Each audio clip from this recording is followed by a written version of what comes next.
Good morning, good morning, good morning, and welcome to Jamaicans.com, another one of our awesome political live forums.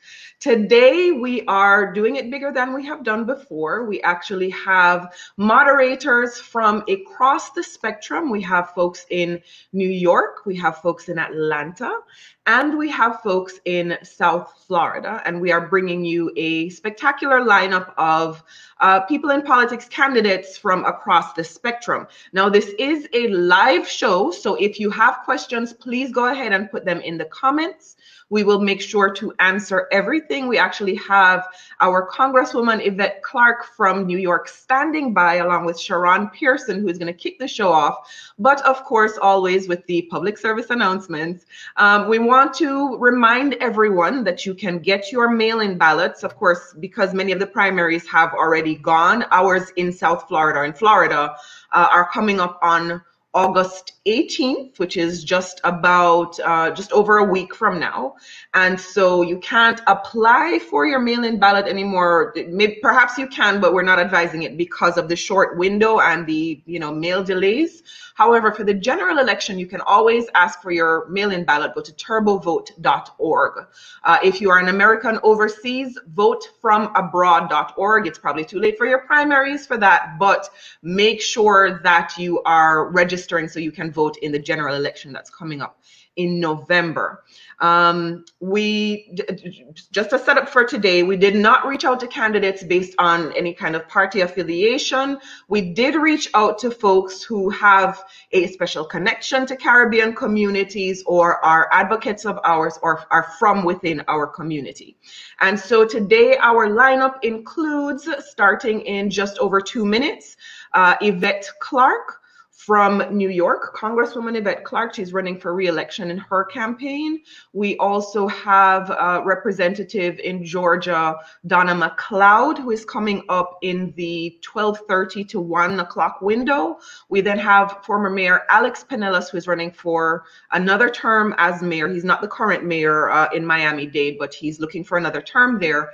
And we have 2 other candidates after that, including Melba Pearson, who is running for State Attorney General of Miami-Dade. That's going to be at 1:30, and then at 1:45, Commissioner Daniella Levine Cava, also in Miami-Dade. So I'm going to bring Sheron on right about now. Miss Sheron Pearson, how are you doing from the Conduit? I am fine. How are you doing, Calibe? I am very well. It's a beautiful Sunday morning. It is. And I'm excited. I see you have your Jamaican colors on. I see that you have your beautiful Jamaican paraphernalia in the background representing very well for us on Jamaicans.com. It's after all Independence weekend, right? Amen. All right. And I see comments coming in already. Mr. David Muir, sexy man, as we all know him, is saying good morning to all. And so I just want to remind everyone that this is a live forum. If you have questions for the candidates or comments, go ahead and pop them into the comments section. We'll bring them on screen. And at some point in time, after the candidate has answered the preliminary questions, we will bring your questions on as well. And Sheron, with that, I am going to turn it over to you.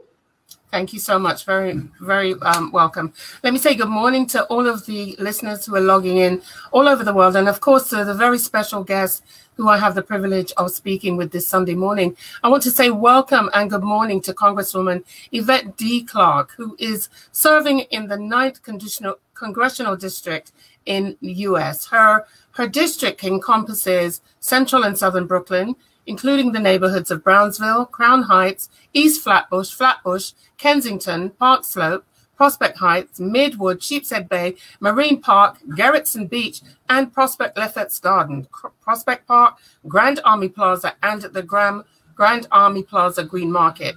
That's a huge swath of all in Brooklyn, correct, Congresswoman Clarke? Let me say good morning to you.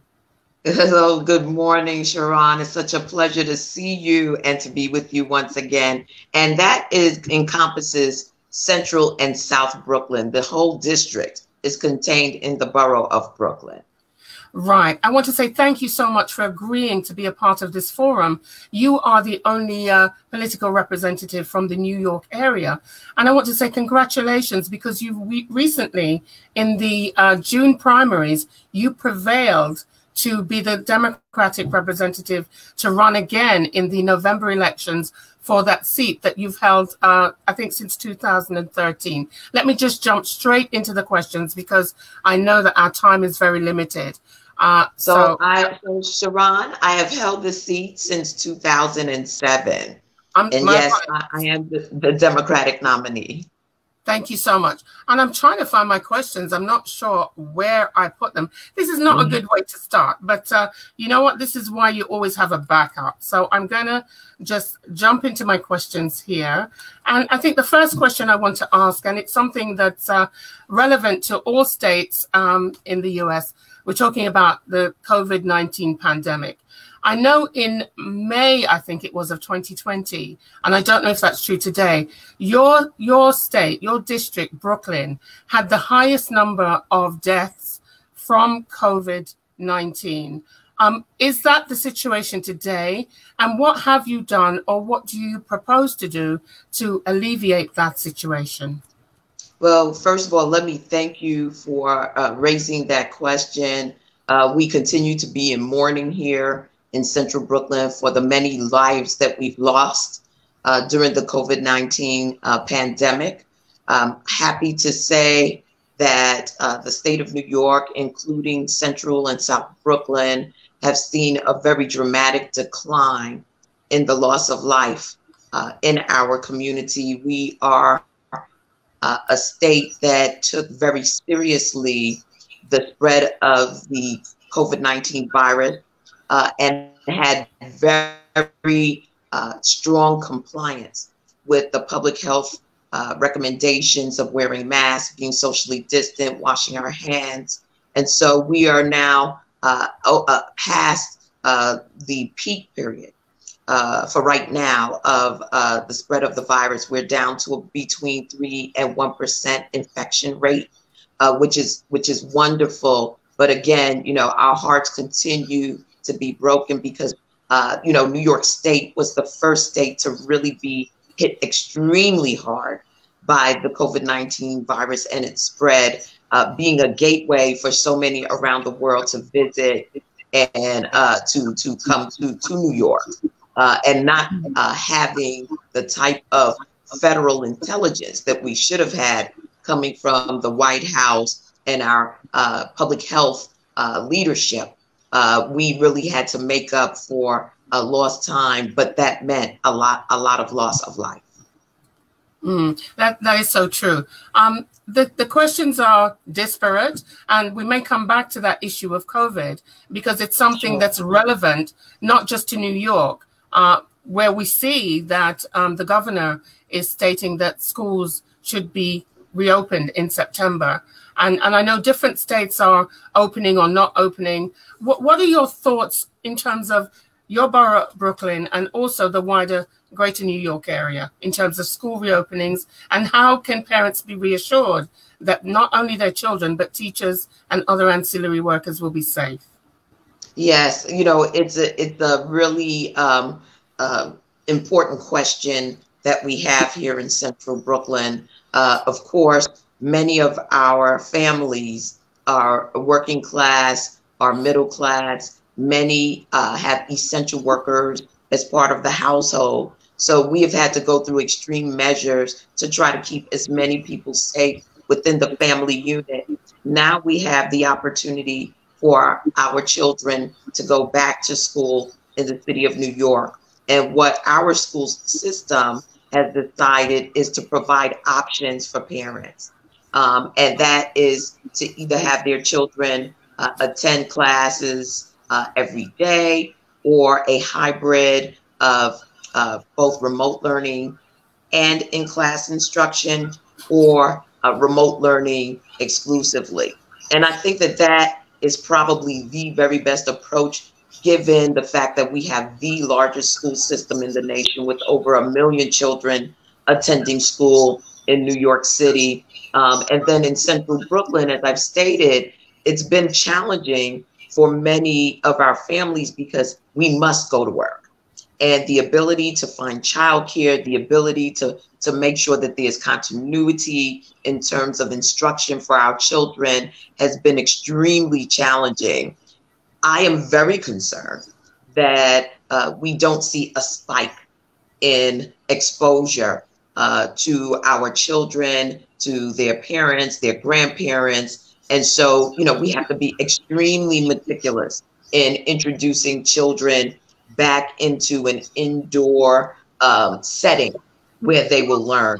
We're going to be monitoring it very closely, but again, it's a convergence of a couple of things. It's the convergence of the fact that our children must continue to receive instruction, must proceed with their education. It's the stakeholders in the school environment and making sure that they remain safe from exposure to the COVID virus. It's those parents that must work, don't have an option, that are struggling with how do I make sure that my child is properly educated when I myself have to be at work and may or may not have someone to supervise my child's education. Mm-hmm. So these are the challenges that we're working through. In New York, like I said, we are at a very low infection rate. When you look at what's happening nationally, the spikes that are happening in the South, the Midwest, and other areas, I think that it's important that all stakeholders be taken into account. And to the extent that many have not been practicing the best of what our public health officials have said in terms of being able to arrest the virus that spread, I would say that it's important that parents be given those options and that the resources that are required for our school system to stand up a robust, sanitized environment in which our children will learn is critical. It's critical. Absolutely. And I think a part of that also comes from the fact that the message from the federal government has been such a mixed message where pretty much the states have been told to get on with it and do your own thing. So there's no uniform action to deal with not only the virus, but the containment and the spread of it. So it's pretty much states have been left on their own. It's a dreadful situation. And you have within those states governors that are either aligned with the Trump administration or are really taking into account the real-time experiences of the people they govern. Now, I know that you have been a part of the New York cadre that has been fighting for funds and supplies for New York State. What has been the response to that group effort to get funding? Well, we continue to be in negotiations as I sit here. Our Speaker, Nancy Pelosi, we passed legislation over 8 weeks ago called the HEROES Act, which would provide for the American people, will provide for the public health infrastructure, will provide for our school systems, our state municipal governments, will provide for our frontline workers hazard pay, would make sure that people are secure economically, providing them continued unemployment insurance with the additional $600 that has been able to tide people over as they're being laid off from work. We've also made sure that there's a direct benefit to families, particularly the undocumented in our communities. We've done everything we could possibly do, including making sure that there is security for rent and for mortgage payments. We've asked a tremendous thing of the American people in order to wage war on this COVID-19 virus. And that is to stay home, to minimize movement, and to, bide some time. But unfortunately, we have an administration who are focused on the well-off, or focused on making the well-off even more well-off, and have neglected totally the overwhelming majority of Americans who don't have the economic luxuries of the extreme wealthy in our nation. and are in jeopardy in so many ways, whether it's food insecurity, whether it's being evicted from their homes, whether it's finding gain meaningful employment in an economy where we're shedding jobs each and every month. They have not really paid attention to, or have not really given any consideration to the fact that people are suffering in the United States. So we have passed legislation. We are in negotiation right now. We are holding the line on our values, which aren't shared by those in the Senate led by Mitch McConnell. And so it's a very tough negotiation. I know also, Congresswoman Clarke, that you are part of a group who is putting forward, I don't know if it's passed, legislature to ensure that people, Caribbean people and the undocumented who will be completing the 2020 census will not have their information discarded because they're not citizens. This is something that the current president has been hell-bent on doing, but I see that you're pushing back. How are those efforts going, Congresswoman? Listen, I mean, this is something that he cannot win. Our Constitution to the United States of America is extremely clear. These are all scare tactics that are part of a hallmark of who Donald Trump is, to discourage participation. But I have to say, it seems to be working. Well, you know, we have to embolden our people. We have to undergird them with the courage that this moment demands to be able to make sure that we overwhelm the system with our presence, our participation, because we too have a lot at stake in not only the election, but in the 2020 census. You know, we're not going anywhere, notwithstanding everything that Donald Trump and his administration has done to try to undermine this nation by attacking its people. We have to stand up in this moment, and we have to win this battle against everything that would diminish our democracy, that would usher in a new era of authoritarianism, which is what Donald Trump fashions himself as, an authoritarian, and everyone can play a role in that. I say this is that moment of courage. And, you know, as I'm a Jamaican, and so I think about Nanny and the Maroons and the fact that we wage war and we win. This is a war. This is a battle that requires those of us who understand how courage in the face of adversity makes us winners to stand up and win. And that's what I'm focused on. That's what I'm encouraging our people to do. Because let me say this, we are damned if we do, and we are damned if we don't. We better be damned if we do. In the end, we win, our children win, our grandchildren win, and for future generations, where we can shape America in this moment by overwhelming the system with our participation, which is our democratic right. Whether you are a citizen or you are not, you can fill out the census and help us shape this nation in our image.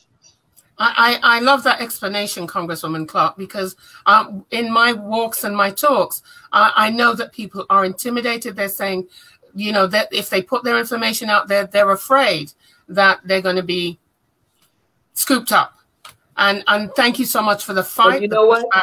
What I say to people, we all know cases of people who have been scooped up anyway.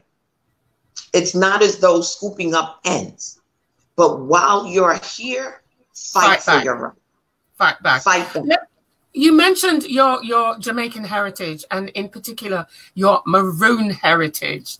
Let me ask you, I know that you come from a political dynasty. Of course, the Honorable Una S.T. Clarke is your mother, and she was a real nanny in Brooklyn fighting for rights. She entered representational politics, and she actually did run for the seat that you now hold. How How daunting was it for you to step into the role of Congresswoman, a role that your mother was unsuccessful in achieving?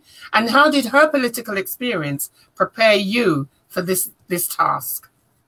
I think, I tell people our politics in sort of the early years was more of politics with a small p. It's about service to people. It's about activism and engagement in your community affairs. And I was blessed, continue to be blessed by parents who understood as immigrants to this nation that the only way that we make America work for us and our communities is to be involved, to be engaged, to organize with our neighbors, to organize around our interests. And my mother would always carry me along with her to her organizing meetings, to her advocacy days in Albany, to all of the strategic gatherings that made it possible for me to be a beneficiary of the work of her and her cohorts, who understood that Black communities, immigrant communities, were at a severe disadvantage in a society where racism is baked into the calculus of how that democracy operates. And my mother always confronted it. And so I grew up with that sort of in my DNA. I ultimately made the decision very early on that I was going to pursue a career in public service, which is different from electoral office. So my outgrowth from my upbringing was to engage in community organizing, engage at the local level with community-based organizations that were fighting for the rights of immigrants, of Black people, and learning through public policy and policy development. Being a staff member to 2 elected officials myself, 2 women, Black women, who were in the state legislature. All of that helped prepare me unknowingly to ultimately succeed my mother in office and then go on to build from that, to run and be successful in obtaining a seat in the House of Representatives to be the voice of the people. It was not something that was inherited. It was not something that was bequeathed.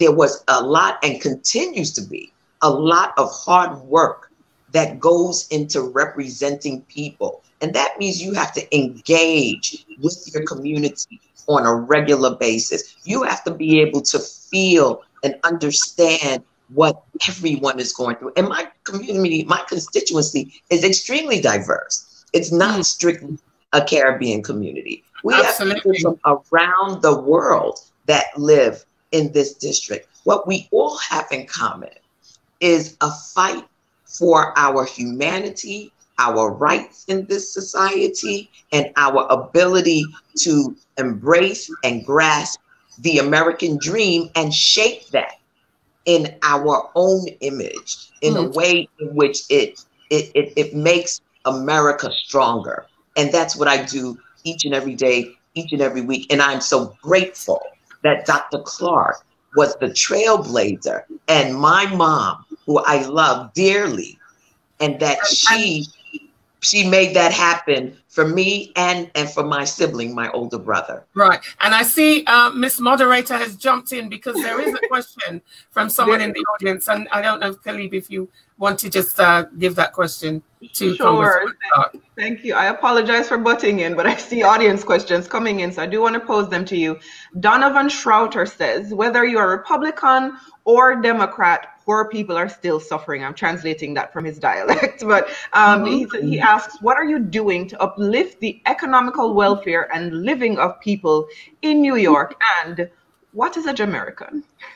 Oh, okay. So let me answer the first question, the last question first.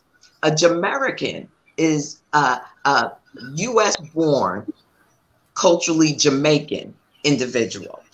I was raised with the morals and the values of 2 immigrants who came from Jamaica to the United States to build a life together.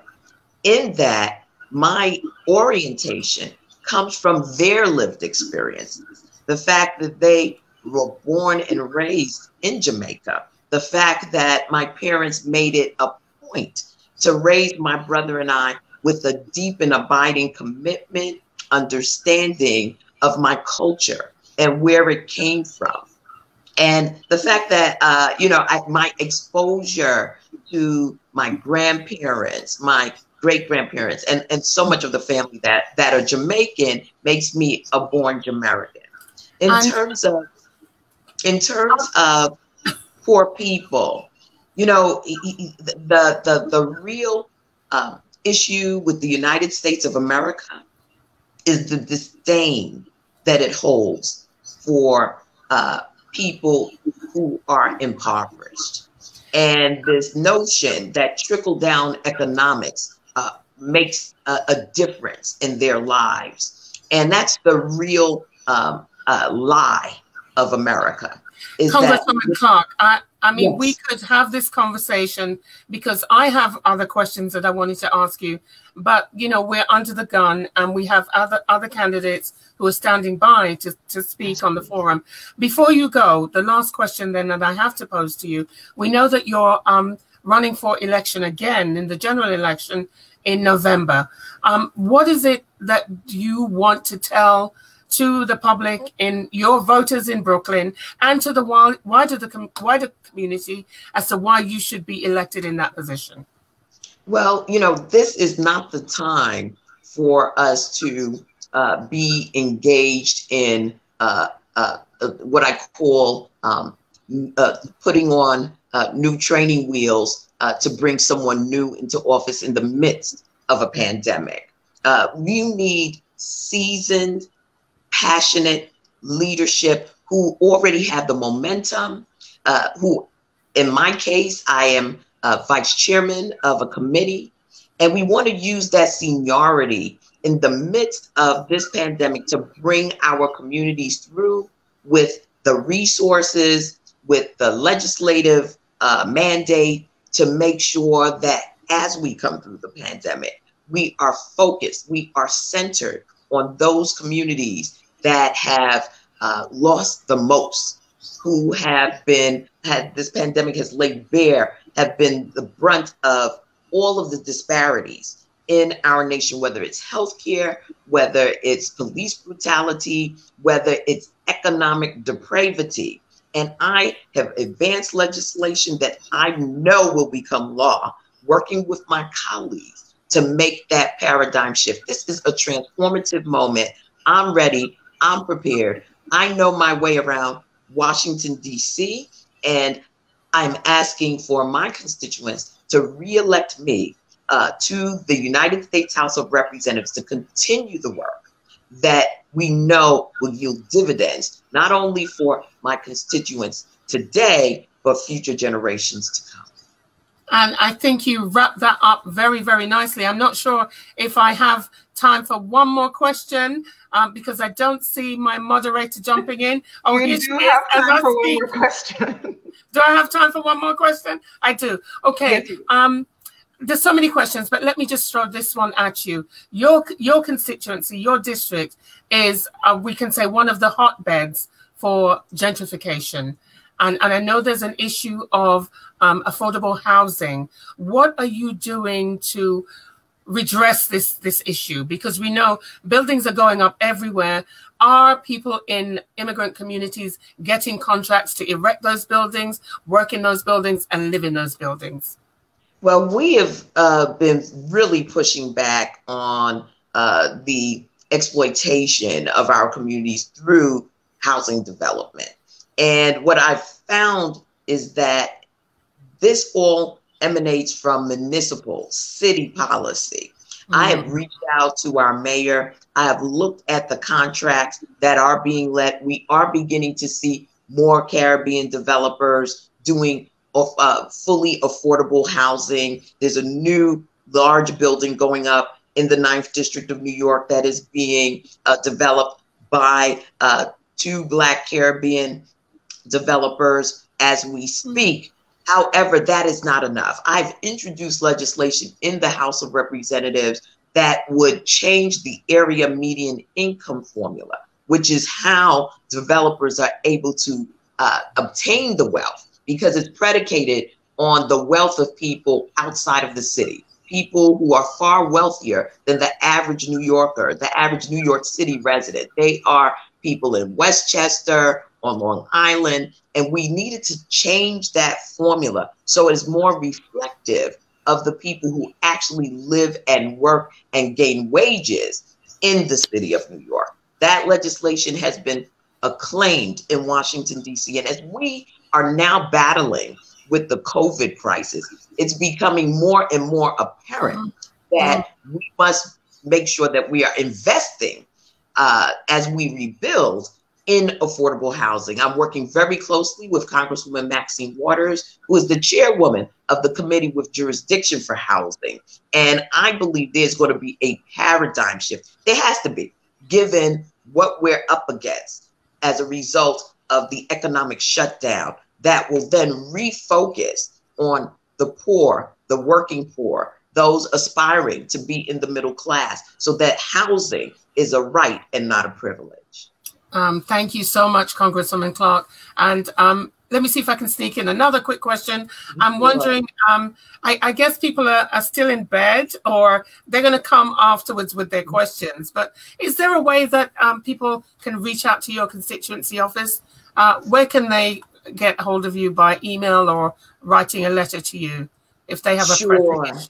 So on my official side, which is my government office, people can go to www.clarke, C-L-A-R-K-E. I'm Caribbean Clarke, not British Clarke. At Clarke, www.clarke.house.gov.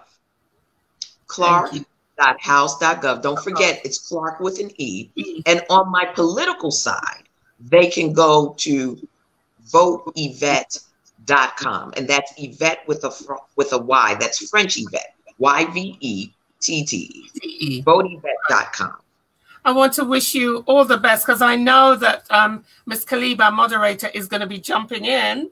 But until she does, final question. I know that you are a passionate advocate for immigrants, immigration, and I know you've done a lot of work on the DREAM Act and DACA.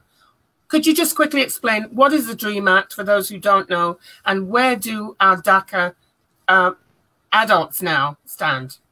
Right. So let me say this. I am the prime sponsor of legislation that has passed the House of Representatives. It's called the Dream and Promise Act. It not only addresses dreamers, these are individuals who are brought to the U.S. by their parents and as children, and are now, as you said, in many cases, young adults. They're millennials in many cases. They've been living their lives as essentially citizens in waiting. And we've seen some really cruel policies under the Trump administration to strip them of that status. The DACA status was really putting individuals in the queue for a pathway to citizenship. What it does is it gives these individuals work authorization and the ability to remain in the United States until their status can be reviewed and adjusted. And then the Promise Act deals with individuals who are here under temporary protected status. Many of those individuals come from nations like Haiti and continental Africa, different countries in Africa. These are part of the diaspora who have been brought to the United States under circumstances where it was unhealthy for them to remain in their homes of origin. And we invited them to come. Many have lived now in this nation for decades and are under threat of being deported by the Trump administration as well. I have been an advocate ever since I've gotten into the House of Representatives for comprehensive immigration reform. When I saw what was taking place, particularly for individuals who came as young people. And as a young person, you don't know your status. So you could have been in high school, you were hanging out with some folks in your class, and you all got, you know, a ticket for jumping the turnstile here in New York. We ride subways. All of that can mean that in your adulthood, you ultimately are deported. So I saw the deportations. I saw what was happening in fragmenting our families, and I've been a forceful advocate for comprehensive immigration reform. I will continue to do so. Many blessings.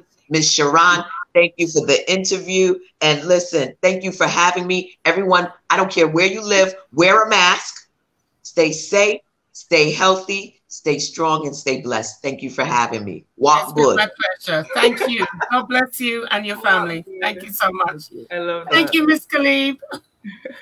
Absolutely. And our thanks again to Congresswoman Yvette Clarke. I love that reference to Nanny of the Maroons. That was awesome.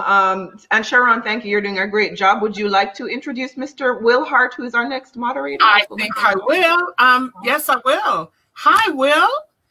Will is going to be the next moderator who's going to be interviewing, I think, a couple of people in the Florida area who are putting their hat in the ring. Will is someone who lives in the greater Atlanta area. He's well known to the community there as he is an MC, entertainer, and actor. Very interesting. So I want to say thank you, Jamaicans.com, for this opportunity. As I see Will here, he's been married for a long time and has 5 children. 23 years. 23 years and 5 children. So for that, I have to give you the honor, Father of the Year. All right, especially now with homeschooling. How are you doing, Will? We're doing well this morning, doing fantastic. Just listening to your interview with Congresswoman Clarke has just inspired me already this morning to do so much more. Very well done. I really enjoyed her words of inspiration, of course, to, keep fighting and keep moving, and don't give up. So that's really, really important in this time that we're facing all these different challenges. But yes, I'm doing well, and I'm looking forward to introducing our next candidate here in Georgia. Her name is Miss Donna McLeod. I have the privilege and honor of introducing to her today. She is a fellow Jamaican who has impacted many lives through her hard work, determination, and genuine desire to empower people for knowledge, to vote, and to make good choices in their lives. She's serving as the Democratic Georgia State Representative for the House District 105, which is right beside where I live, actually. You missed me by a small line, Miss Donna, a small line. I'm District 106. Well, I'm sorry you haven't got the greatest. I know I don't have the greatest and the best, but listen, you are really making an impact here in our community as a, chemical engineer, your background in the sciences and coming from Canada, eh? And then relocated down here, and we're just happy to have you. And I just want to take this time to just ask you the first question, or just to go ahead and tell us a little bit more about yourself and what made you decide to get involved in running for public service. So, of course, I was born in Jamaica. I was born in Kingston, actually, Jubilee Hospital. And I grew up in Ontario, Canada, between Mississauga and Brampton, Ontario. I came here in 1998 and, just was trying to do things a little different for opportunities and all of that. And then, 2004, I saw this young man get on stage named Barack Obama. Right. And, was really impressed by him. And I actually followed him for a few years. And so I said if he had ever run for president, I would be there on day one. And that's what I did. In 2008, I was driving from Gwinnett County down into Atlanta to volunteer for his campaign. And I remember going there, and there were little or no people showing up. And of course, they were very much behind then the former First Lady, Hillary Clinton. And, right. In time, everybody saw what I saw, the potential. And of course, he became president. And I never stopped from then. Before leaving Jamaica, my mom's always been active in politics, the Jamaican Labor Party. So I've always been kind of interested in politics. Never thought I would get into it this way. But after the election of President Obama, I couldn't stop. I continued. I was grassroots organizing from there, and I started, registering people to vote. And so I got so involved, and a lot of grassroots. And so then eventually in 2016, After being asked about 5 times, I think it was a 6th time, was asked by Representative Dewey McLean, who was a former football player and also serves in the Georgia House, if I would run for office. And I finally said yes.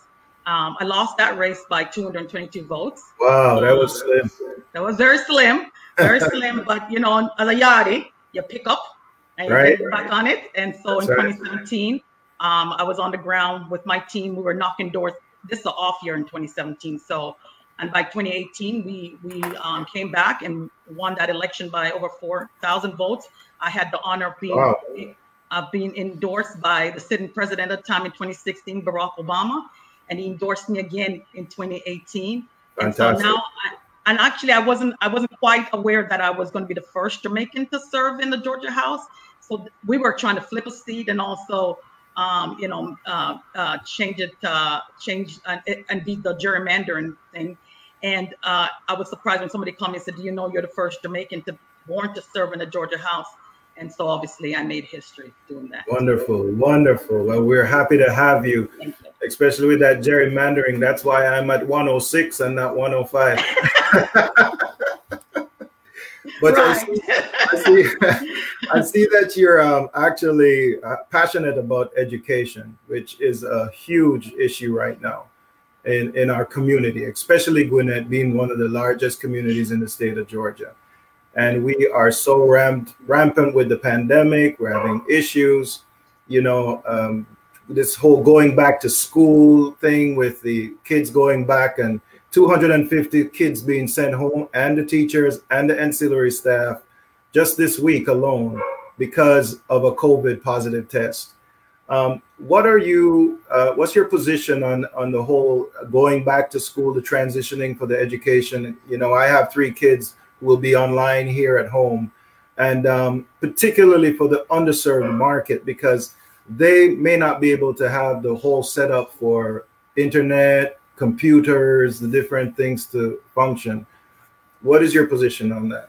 So as an engineer, a chemical engineer, we are facing a crisis of leadership right now in this country and in this state. We as legislators in Gwinnett County, we actually wrote a formal letter to the superintendent to push back the start date, but to also not open to be in person because there is no plan. We've seen no plan. And if you have no plan, then you cannot do anything to protect these kids. And as adults, we're the ones responsible for making sure our kids are safe. How could we be making decisions that are going to put our kids in harm's way? When did we change from our position from, you know, taking care of our very young and taking care of our very old? And that is something that I can completely against. In fact, we just got reports, of one child already dying in the state of Georgia. Yeah. And just a bunch of in Paulding County, there were several children that were in a hallway. And now we know that I think 19 of them have tested positive for COVID. We're not prepared. This school system is trying to push our children back into school because of economic reasons, because of the Trump administration and mostly his campaign wants to see people getting back to work. And I think everybody wants to get back to work. But if you don't have a plan on how to get back to work safely, we shouldn't be getting back to work. And it's dangerous, and putting our kids' lives in danger is unacceptable. And I'm not going to stand here and do it, voicelessly. I'm going to stand up as a legislator, but also as a mom and a grandmother whose grandson is in the Gwinnett County public school system. Okay. Yes. I totally am on board with that as well. It's very, very distressing. You know, it's concerning to a point where, you know, we have in my household, for example, I know that you serve on the committee for the aging and the elderly, and my mother-in-law lives with me here in this home. You know, we're doing the whole sandwich generation thing, and it's important. How are we addressing the older generation here in the state of Georgia with that committee that you serve on? How are you getting that out? So initially we had done the shelter in place, and that lifted the elderly and shelter in place lifted at the end of June. We have actually been pushing back on the governor to do more for it, get more rapid testing for them, trying to make sure, because one of the things, the reason why the elderly is getting it is because they're introduced by the people that leave, because they're going, you know, they're coming in for work. That's how a lot of times it's being introduced into their environment. So getting rapid testing so that if somebody's is got a fever or has COVID, is not allowed back into the nursing homes, into our elderly care facilities. And that's part of being proactive. But again, I mentioned before, we have a crisis in leadership, and that is not an understatement. It is an absolute crisis in leadership in the state and in this country. And when we put our elderly population and our children at risk, it says something about us as how we function as a society. Yes, it does. Let me switch gears a little bit. As far as, you know, recently with the social unrest and the racial injustice that we've been facing and BLM, we have a lot of young people who are angry, a lot of young people who are fed up and they want to see change. Now, I am concerned that it'll kind of die off, you know, the whole movement or the importance of pressing for it. I know that you're very big on educating people to vote, educating people to make a difference by being involved. How are you planning to, is there a plan for you to reach the younger generation, those between the ages of maybe say 17 to 30, and to, you know, really reach them to get involved? Is that something on your agenda? Absolutely. Even if BLM is not around anymore as a state legislator, we are quite aware that Black Lives Matter because we're Black, especially in the Black caucus. And so let me just step back a little bit. So I want young people to kind of understand why they need to vote, right? You know, we get confused about personalities. Fundamentally, our government is about the taxes that people pay and if they get a return on that investment. In the state of Georgia, it's a $28 billion budget that we collect in taxes. So we have 75% coming directly from sales tax and income tax. Another 19% from fees, and a 6% comes from businesses paying tax. So you can see where the bulk of the state is run on, the backs of people. So if you care nothing else, care about who represents you in elected office, that's going to spend your money on your behalf. What programs are being funded? When it comes to Black Lives Matter, this is a fundamentally shift, right? Because racism, I had a young man say that we're not addressing racism. He's correct. The fact that we do healthcare and all of those stuff and education, that's important. But racism is a construct of the United States from its onset, right? It's basically baked into it. We have to now fundamentally think about how we want to see this country. And we're given an opportunity right now. The thing is that we're so indoctrinated that we can't see outside the box. And what I'm asking people to do is to force people to think outside the box. What do you really want to see? Just like I told the young people that were out there, and I've been out there with them with the Black Lives Matter protest. And I say to them directly, I said, look, don't just march to march or walk to walk. March with a purpose, walk with a purpose. Tell us what it is that you think you want. And a lot of them are coming up with ideas like defunding the police. And we have to look at that in a real large scope. We can't just say defund the police because there are some things to do. But we know the origin of the police, of policing. And so we have to be mindful of how we actually change those rules. And so I'm now pushing forward to people and say, let's think about fundamentally how we want to change things. Right. If I may jump in, we have a few audience questions that I'd like to introduce here, and then I know you, Representative McLeod, have a few guests that you'd like to bring on as well. So our questions first, and then we will bring on Deborah Fluker, I believe, and then Derek Wilson, and then Nikki Merritt and Curtis Clemens. We see you standing by on deck, but let's get the questions in first. So Xavier Murphy, our president here in Jamaicans.com, says, Representative McLeod, our prime minister, sorry, Representative McLeod, we know COVID-19 is at the top of the list, but what is the number two issue your district is facing? And David Muir asks, what is your platform what is the work that you're planning to continue to do, and what new policies will you intend to implement? Okay, so other than COVID, and since COVID was so mismanaged, and I said it's a crisis of leadership, the next thing that has to be done is voting. It's changing and having people that actually represent the people of the state of Georgia and this United States. So I would say voting is important to me. I have actually spent more of my time concentrated on voting. And my district is protecting my voters because, again, I come in from a gerrymandered district.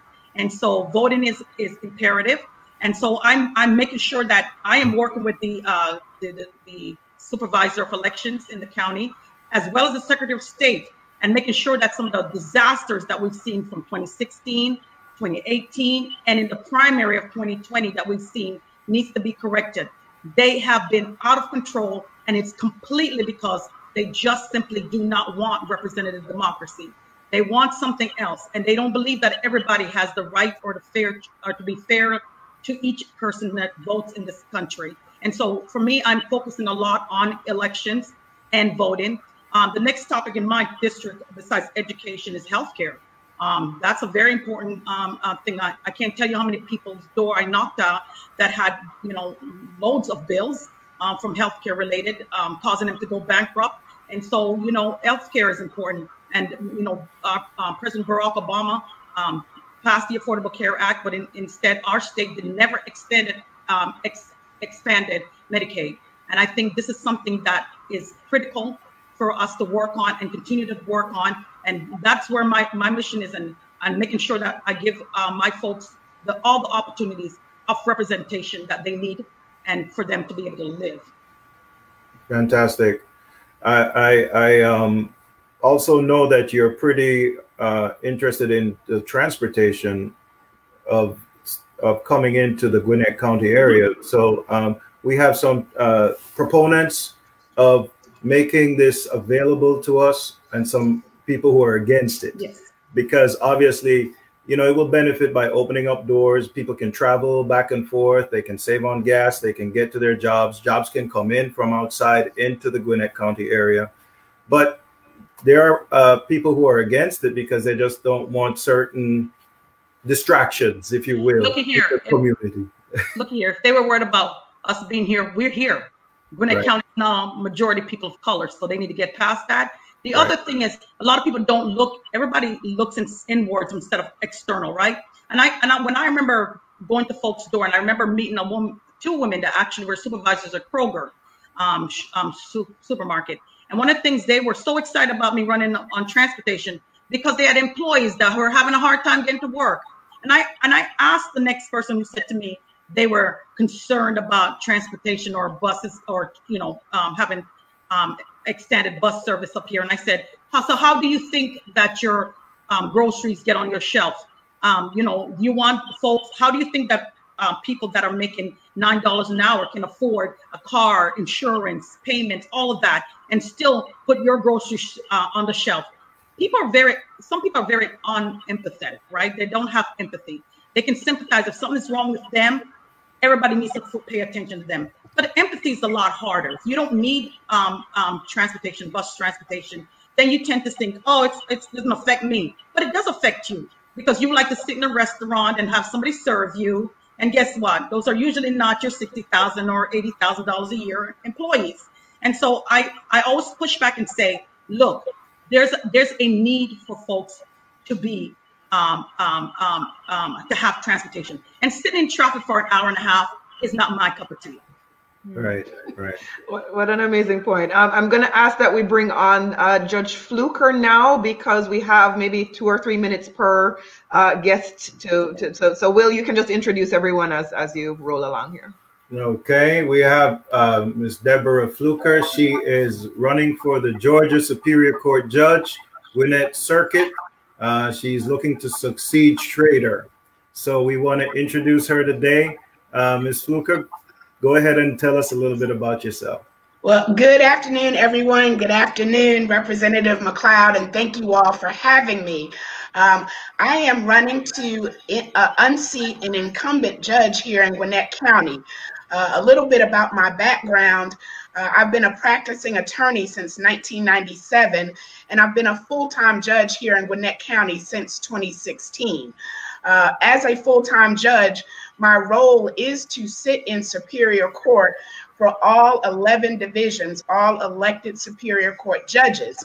So I am in that role as an appointed judge at this time, and it is my hope and it is my expectation that after Tuesday, August 11th, I will be the next elected Superior Court judge here in Gwinnett County. I want the voters to know that Superior Court judges handle very important matters that affect their daily lives. Just an example of some of the things that we handle, any issues related to parties going through a divorce, child custody disputes, child support issues, if there are issues with visitation with your children, if there are children that are born out of wedlock and fathers need to establish their rights as a father, those are things that come through Superior Court. Anyone who is accused of a felony crime in Gwinnett County, those issues all come through Superior Court judges who determine whether or not officers acted appropriately, whether or not evidence can be admitted against you, how your trial will be conducted, who is allowed to sit as a juror to judge whether or not you are guilty or not guilty in your case. And we also handle civil matters. So local elections matter. I have the right experience, and I think that everyone should understand the impact that judges have on their daily lives. Fantastic. Thank you so much. We wish you all the best, and we want everyone to go out and vote and make a difference. Thank you. Next, I'm going to ask Ms. Nikki Merritt, who is running for Georgia Senate in District 9, if she would introduce herself and tell us a little about her platform. Thank you, Will. Good afternoon, everyone. I am very pleased to be here, and I want to thank you guys for inviting me, and thank Representative McLeod for having me on as well. But yes, my name is Nikki Merritt, running for State Senate in District 9. This seat has been Republican held for as long as history in Gwinnett almost. So I am running to flip this seat from the current Republican incumbent. I head into a runoff after winning the most votes in the runoff. I won 48% of the vote out of a 3-person race. So I am favored to win heading into this runoff. I do need everybody to get out and vote on August the 11th. A little bit about me. I'm a Georgia native, studied at the University of Georgia. I'm a longtime Gwinnett resident. I'm married, working class mom. My kids are actually Jamaican, just to let you guys know. So we do have a connection here. And my son is a student at Grayson High School. My daughter is at Georgia State, and this is her 2nd year. I've served in public in telecommunications for 23 years, proudly supporting my union, CWA 3204, fighting for workers' rights, fair working conditions. And before deciding to run for office, I volunteered with nonprofit Can I with Representative McLeod, and that became kind of my voice. And through our nonprofit, we were able to register, over 1,000 voters up until 2018, where we saw huge gains in Gwinnett County. And now, as still a Can I board member, I help coordinate events for community engagement and empowerment. And as Donna said, I share with her that passion for making sure people are educated and knowledgeable about our voting process and about government. And I'm running to make sure families like mine and yours have a voice in government, and ensure we live in a state with policies that reflect our diverse communities and protects our vulnerable working families. Prioritizing families is the backbone of my community. Social justice matters, equity and laws matter, policies that directly impact our community of color and immigrant communities matter. And I want to be at the voice of that table advocating on those issues. So I'm asking everyone to get out and vote for me and follow me again. Now is the time we need a candidate that will lead with empathy, that is relatable, and I am that candidate for you to move us forward. You can find out more about me at meritforgeorgia.com. That's MERRITT, the number 4, Georgia.com, and everyone, you get out and vote, run off, and then we move everyone in the general election out as well. Thank you. Great, fantastic. Thank you, Ms. Merritt. And go Dogs. Go Dogs. Go Dogs. For those outside, that you'll get that reference next year when football comes back, hopefully.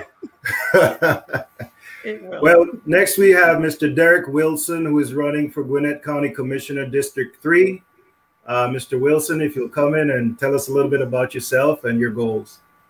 Hi, how you doing? Thank you guys for having me on. Thank you, Representative McLeod, for inviting me this afternoon. Hi, my name is Derek Wilson. I'm running for County Commissioner, District 3 here in Gwinnett County. That covers from Stone Mountain all the way up to Brownston and all in between. We have Grayson, we have Stelville, we have Decula, parts of Lawrenceville, parts of Loganville, and then parts of Arbin, as well as Hosham. And I'm running to represent you. Our slogan is to work for you and your voice matters. For far too long, this district has been represented by a representative who did not work on the behalf of his residents. In fact, he made some disparaging comments about minorities, in particular Representative John Lewis, but that just showed the community that he's not speaking on our behalf. I'm running on a platform of economic development due to my small business background, being in business for the past 13 years. I know how to manage a budget. I know what it takes to start a business. I know what it takes to go through the struggles. So economic development is a definite must in this district. I would like to see more affordable housing within the county, but in more particular in District 3, as well as an effective transit system. Right now, the transit system only services the 85 corridor. As people know, that District 3 is nowhere near the 85 corridor, and we need service out here. Like Representative McLeod said, we have stores and restaurants out here as well, and we have employees that need to get to work. And then lastly, but definitely not least, I'm running on police reform and more specific.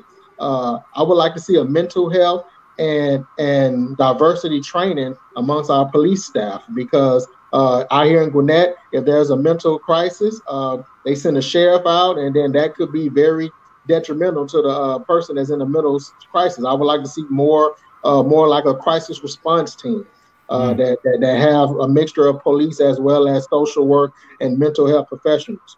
To learn more about my platform and me as well, you can visit me at Wilson4Gwinnett.com. That's Wilson4Gwinnett.com.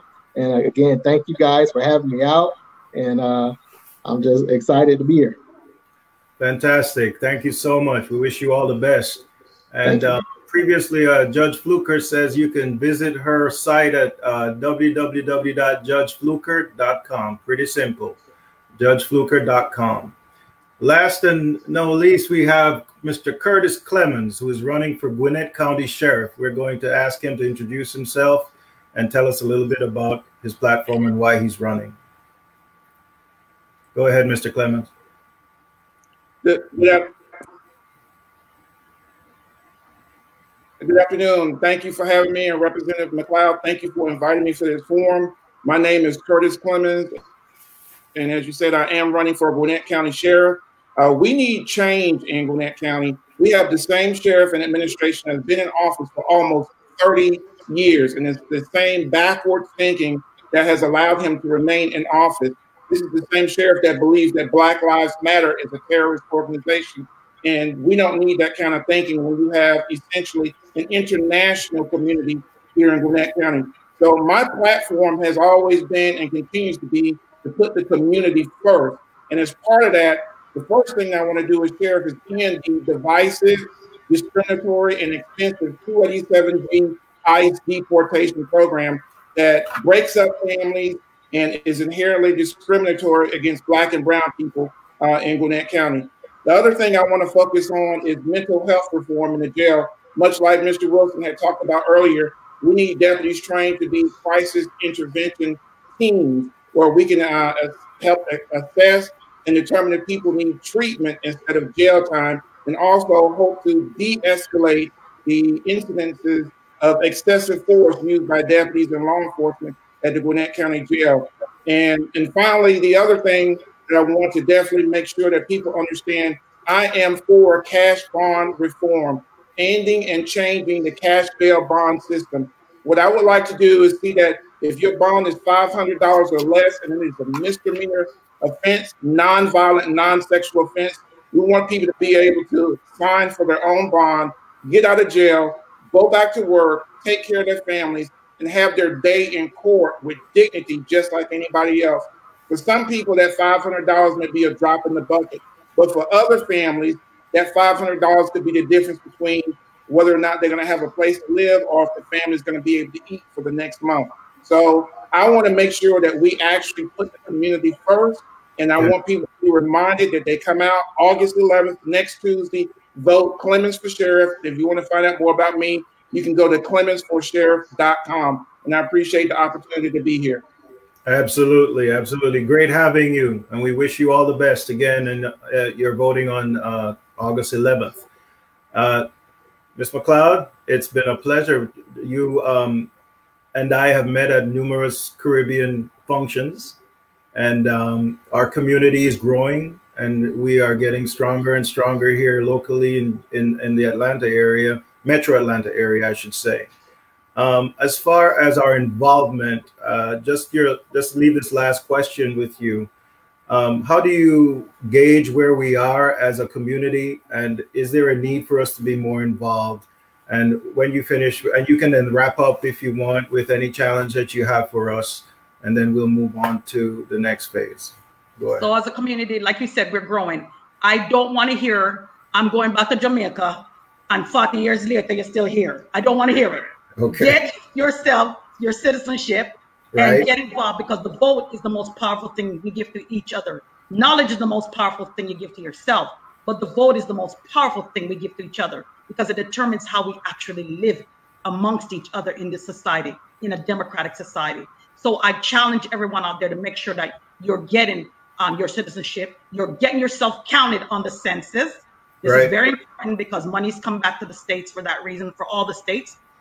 And if you want to get involved in my campaign, it's www.electdonnamccloud.com. That's www.electdonnamccloud.com. That's MCLEOD.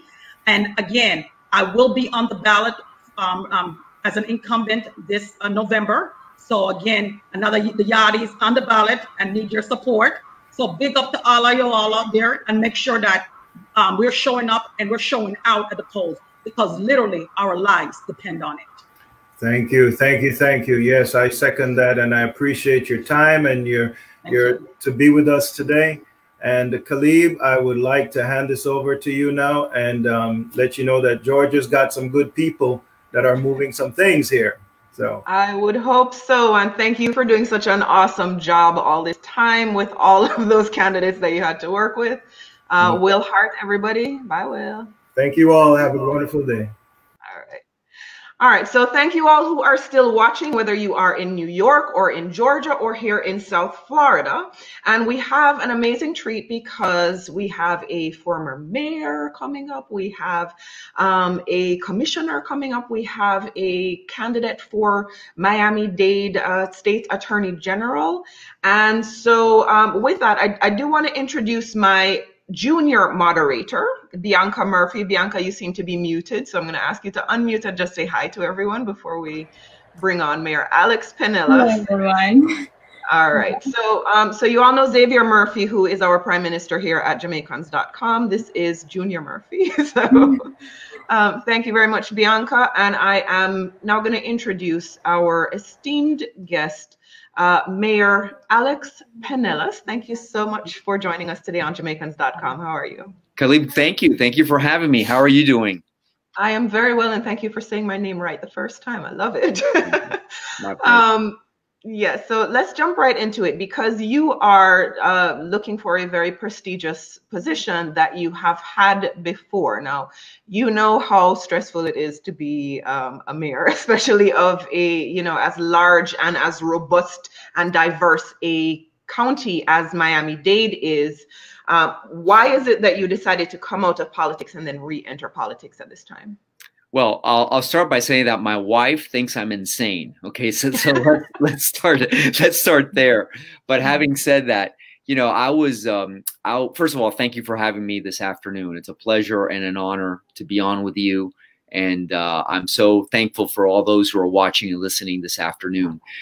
I was elected to public service at a very young age. When I was first elected, I was 25 in the city of Hialeah, and became mayor of the entire county when I was 34. And it was a remarkable experience. And now I've been in the private sector for 16 years. And very simply put, I seek to return to the mayor's office because I love Miami-Dade County. This is where I was born. This is where we are raising our family. This is where I have our business. And I want great things for Miami-Dade County. But there's one huge exception and one huge difference from when I served before. Before, honestly, it was my career. My entire professional effort was towards a career in politics. That's not the case anymore. I'm doing this because I want to serve. I'm not doing this because I have term limits and I have to run for the next job, or I'm running for a pay raise or for the title.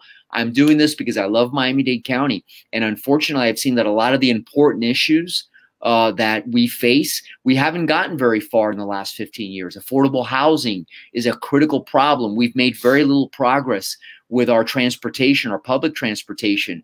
We've kicked the can down the road on issues like climate change and sea rise. Not to mention the response to COVID has been very disjointed, has been very inconsistent and confusing for the people of Miami-Dade County. So those are just some of the reasons why I seek to return to public service. Awesome. Bianca, I'm going to give you the next question. Okay, so you had just talked about affordable housing and how that's something that you're passionate about. If you were elected, how would you ensure that mass evictions don't occur in Miami-Dade after the moratorium in Florida ends? Well, so you have a moratorium on evictions and you also have a moratorium on foreclosures. Both need to be addressed, right? And now that I've been in the private sector for as long as I have, I understand that there has to be relief on both sides of the ledger. Okay, we have to give relief and provide support to individuals who have lost their jobs and can't afford to pay rent, but we also have to support the landlords who have to pay their mortgages, they have to pay insurance, and they have to pay taxes to the local government. So there needs to be a very robust plan. I have, Bianca, a 5-point plan for COVID recovery. And pillar number 3 is based specifically on relief to small businesses, which would include a lot of the owners of these apartment complexes and affordable housing programs, and to displaced workers. We have to address both issues.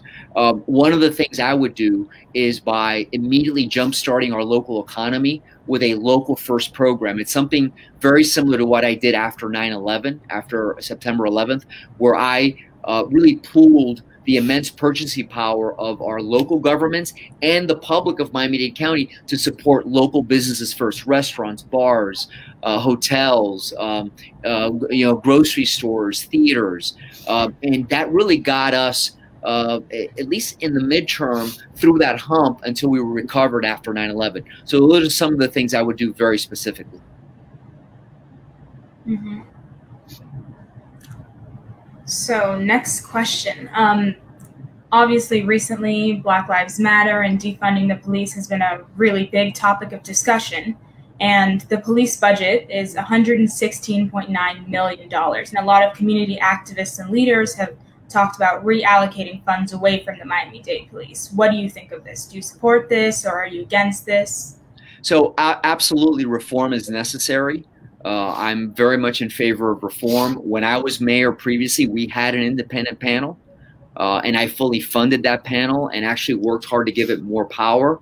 But I don't support defunding the police, and I just don't like, that you have to be on one side or the other. No, I think there are important social needs in this community that need to be addressed. For example, mental health, where our corrections department has become the largest provider of psychiatric care. There's opportunities there to look at some things differently, but taking funds away from our police, I don't support that, because there's a lot to do. There's a lot of work that we need to do. There's a lot of unsolved crimes. We still have a huge gun violence problem. There's families out there who have had children victims of gun violence who have not gotten their day in court. There's been no justice for those families, and we're going to take money away from our police departments? No, I say that we need to continue to support our police. We need to continue to give them the funding that they need to do their job, but not ignore the social needs that we have, like domestic violence, like homelessness, like mental health. Awesome. And you have recently put out a hope and success plan for the Black community. Now, here on Jamaicans.com, our viewers are a cross-section both of people who are from the Jamaican diaspora, people on the island itself, and people even outside of that region, outside of the Jamaican community, who are just lovers of our culture. We are very much about diversity and immigrants' rights and what have you.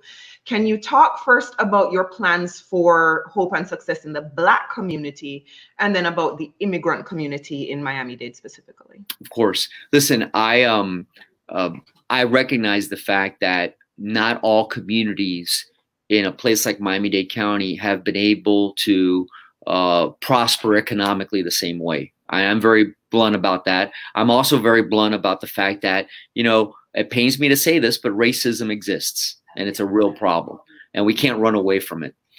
So my intent on becoming mayor again is not just to say what people want to hear, is to be very intentional about my work, very deliberate, and to set forth very bold plans to address issues. One of those is to address the economic, social, and political disparities that do exist in our diverse Black communities, right? It starts with economic development. Calibe, you may or may not know that when I was mayor, we had race-based contracting. I was able to award contracts based on race, based on gender. Those days went away. The courts intervened. But now we have disparity studies that show true disparity with the way the county contracts with companies of color. We've got to go back to the day where we're allowed to award contracts based on local gender and minority status. That's number one. Number two, I will appoint a senior deputy mayor to oversee all issues dealing with equality in Miami-Dade County, to make sure that every department is clear in its role, not just to do its substantive work, but that work be done in an inclusive way. That's so important. The other part of my plan for hope and success deals with health issues, exacerbated now by COVID. But we know that communities of color are more prone to underlying issues. Forget about COVID for a moment. Underlying issues of asthma, of diabetes, of high blood pressure, which only adds to the concern if they were to get the virus. And as a result, you see a higher incident of illness and death among Black communities in Miami-Dade County. So I've addressed that in my plan. I've addressed transportation and my commitment to bring rail all the way south and all the way north, which was part of my People's Transportation Plan when I was mayor, and the voters approved that actually in 2002. So it's a very specific plan that, let me tell you how it would help our Jamaican and Caribbean neighbors because of its focus on small business. Okay, we have to understand that our economy is founded in small businesses, and small businesses are hurting right now. They're hurting tremendously. Okay, because of this, close, open, close again. It's been very confusing, very difficult. So the access to working capital is critically important. Tax relief and regulatory relief is important. But we also have to, like I said before, have this local first program. And that would benefit small business businesses in Miami-Dade County of all origins, right. Caribbean, Haitian, African-American, Hispanic. So I have a very specific plan. And at the end of the day, leaving the details aside for a moment, what I want to create is an environment where if you are a young Black girl or boy in this community, I want you to have hope that there's a place for you, that there's a place at the very top of our economic structures, of our political structures, of our social structures. I want you to grow up in a place where when the mayor is talking, there are people that look just like you right around him or her. So you say, wow, our mayor has a diverse staff. That's the environment that I want to create in Miami-Dade County. And I want to ask you that question because you say on your website, I'm committed to ensuring the diversity of my campaign translates directly to the diversity of my administration. You tout having achieved that when you were mayor before, that you had a nice diverse administration. Talk about that. You know, you mentioned the importance of it, but talk more about what that looks like. I had a very diverse staff. Emeline Alexis, senior advisor from Haitian American community. I had, you know, my top policy advisors, Erica McKinney, Ari Lynn Turner, African-American women, the first ever female African-American director of our airport was Angela Gittins, the first ever Black police chief or Black police director in Miami-Dade County was Bobby Parker. I'm very proud of that. I'm proud of the campaign staff I have now, which is super, super diverse. Right. And I'm proud of that and have that commitment going forward. A new Penelos administration will be very diverse, as it should be. Yes, yes. I have two audience questions before I bring Bianca back in for another one. From Sonia Diaz, she asks, I noticed this past week traffic has started to pick up again. It's only a matter of time before we're back in gridlock. How are you going to address the issues of mobility and connectivity in transit? Well, I'm proud to be the transit candidate. Okay, I have the support of the Miami Riders Alliance. First of all, Sonia, thank you for your question. I have the support of the Miami Riders Alliance. They're the highest score of all the candidates they gave to me because of my transit-friendly agenda. I have the support of local TWU Local 291, which are the transit workers, Transit Local 590, because I've laid out a very clear plan for transportation. By the way, and it's not something that I just came up with now. That was part of my agenda when I served as mayor previously. When I laid out in 2002 a very comprehensive, long-term visionary plan for the development primarily of rail in Miami-Dade County, supplemented by buses and municipal programs. So the first thing I would do is stop the misspending of the half-penny sales tax, which voters approved in 2002, but unfortunately subsequent administrations have used that money to basically cover budget holes. So I would stop that misspending. Number two, I would invest that money in rails on the South Dade corridor, which is so important. A lot of our Caribbean brothers and sisters live in that corridor. I envision a one-seat ride all the way from Florida City to Government Center. I'd like to jumpstart the North Corridor with what could be now a likely partner in Broward, because they recently passed their full penny. And then I'd go to the federal government on the East-West corridor. So, and I think that the cities, quite frankly, have done a good job with their portion of the half penny, with the trolleys, which are free, you know, scooters. There's a lot of first and last mile options, but my focus, Sonia, will be on the larger corridors, those 15, 20-mile corridors. People who live in Richmond Heights or live in South Dade who work in Miami Beach, or they work downtown, or people from Hialeah who work perhaps somewhere downtown. That's going to be my focus as mayor. Okay. And for those who don't know, these penny and half penny taxes are levied by the cities or the counties to assist in paying for these improvements in transportation. Am I describing that correct? That's correct, but they were meant to support new projects, right? So new money, new projects. And what ended up happening was, after I left, they started using the new money to pay for the old deficits.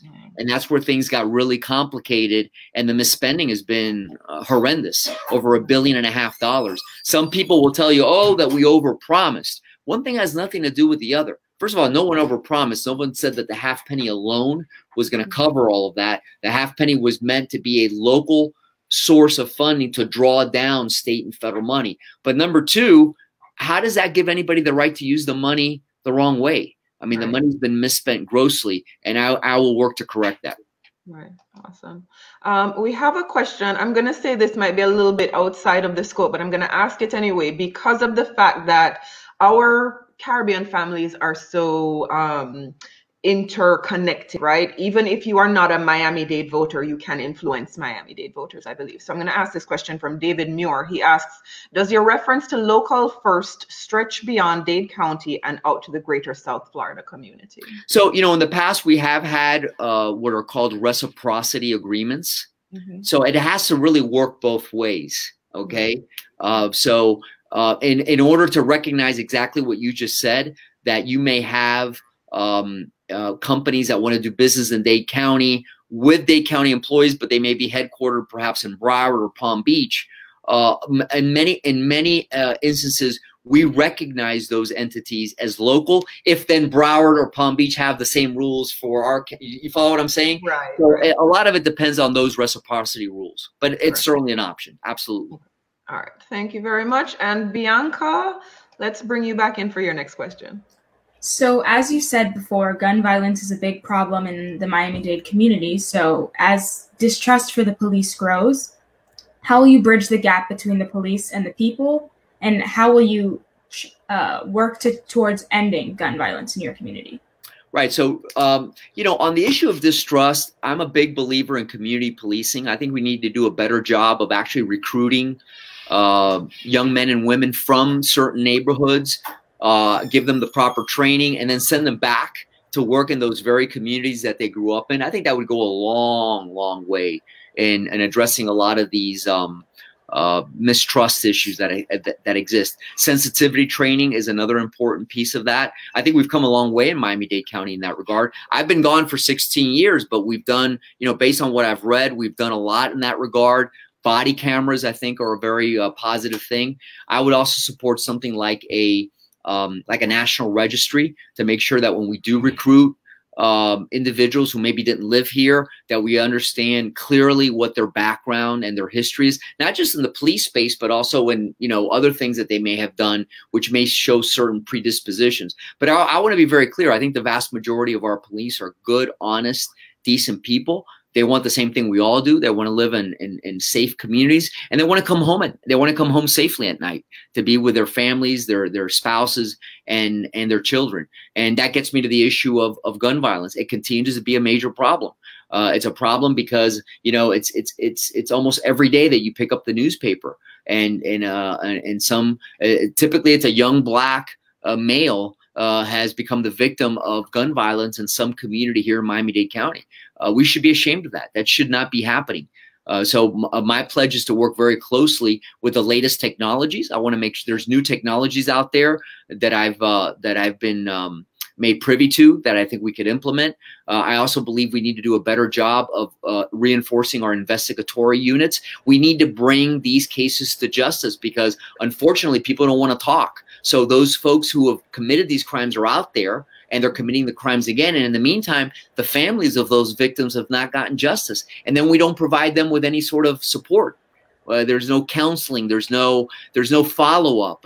I've had sessions with parents of murdered children who, you know, it takes, you know, 6 months goes by and an investigator hasn't spoken to them. And then when someone does speak to them, it's someone new who has to be brought up, you know, on the particulars of the case. So there's a lot that we need to do. When I was mayor last time, I invested substantial funds in programs like our robbery intervention details, our tactical narcotics teams, our anti-gang units, and we took thousands of guns off of our streets. Violent crime was down 44%. So I think there's and this gets back to the funding issue. There's targeted things that we need to do. So we can't be saying on the one hand that we need to do more about gun safety and all these other issues, and on the other hand, we're going to take money away from the police.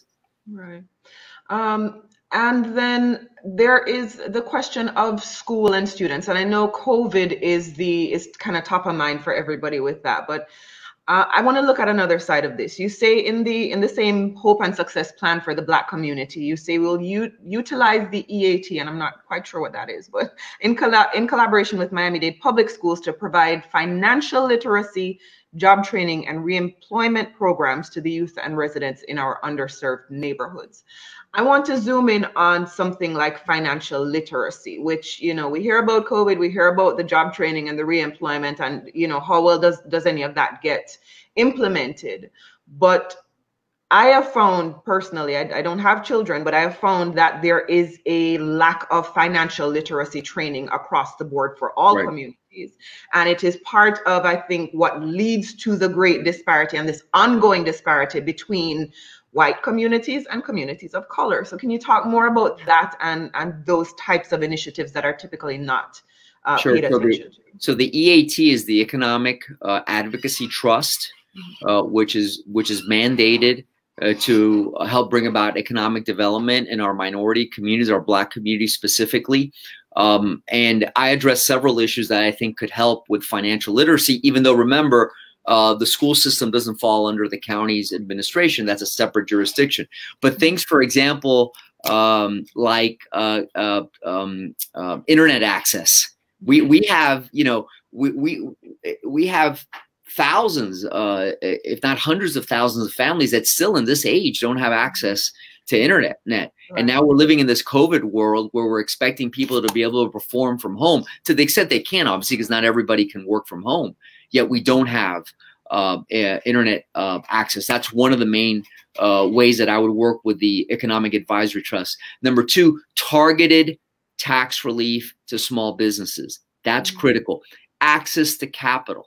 And not just public capital, because we hear all the time about these $25 million loan programs. That evaporates in 2 seconds. And we're not getting it.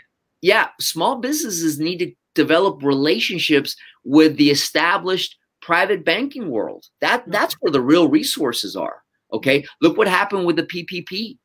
Okay, the PPP came out, and yes, if you had an established relationship with a bank, you probably got a loan pretty quickly. But if you didn't, you're out of luck, and you're probably the ones that need it the most. So there's a lot that we need to do on financial literacy. Now, there's the educational component, for example, of our middle and high schoolers, to start teaching them the ins and outs of what it is to manage a budget, to live within your means, to leverage the wages that you're making, to properly prepare them to prepare a resume, right? To be able to present themselves to a potential employer. There's so much that we need to do in that regard. I'm so proud, for example, of a dear friend of mine, Frederica Wilson. I'm sure you know of her program, 5,000 Role Models. And that's exactly what she does, preparing these, you know, young Black men, and they're not, a lot of Hispanic men as well. And she works with these kids when they're in middle school and gets them ready to face the real world challenges. They're getting scholarships to go to the best universities. They're getting trained. They're getting jobs. Those are the kind of programs we need to support. Awesome. Bianca, let me bring you back in and see if you have another question for Mayor Penelas. Yes, I have one last question. So as you were Miami-Dade mayor before, what was your biggest accomplishment, or what was the program that you put in that you were most proud of? So I'm not going to ask you for your age, although it pertains to this answer that I'm going to give.